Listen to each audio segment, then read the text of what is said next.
देखी कैलाश पर्वत पे भोले बाबा गहरी नींद में सुतल बानी। बिहान हो गइल बा ए भैया।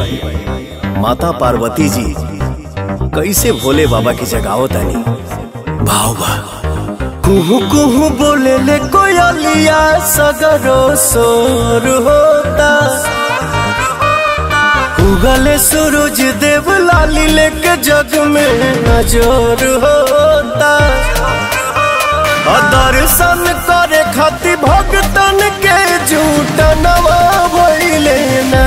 ए भोले बाबा खोली ना हो नया नवा अब बिहनवा भइले ना।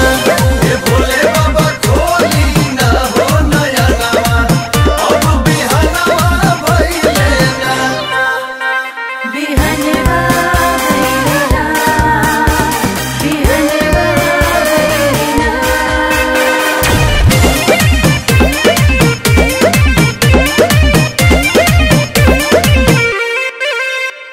रौवे इशारा बचल ले धरतिया। रौवे हई संचालक जी कहीं से पोसई है बरनी के परनवा। सुतले रही है जब पालक जी देखी ना परोसल पावे भंगिया के थाली। उठ जाई हली हली भोगा वाला गाली। लीलहरा न लाऊ के अजोड़ की मोटी में चनवा भइले ना। ए भोले बाबा खोली ना हो नया नवा अब बिहनवा भइले ना। ए भोले बाबा खोली ना हो नया नवा अब बिहनवा भइले ना।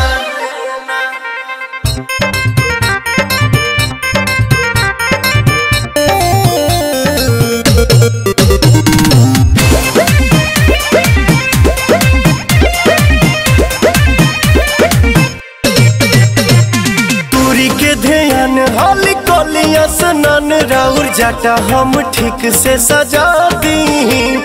सहू से पहाड़िया परल बट सुन धुन डमरू के तनी सा बजा दी। मानिए स्वामी जी अब हमारो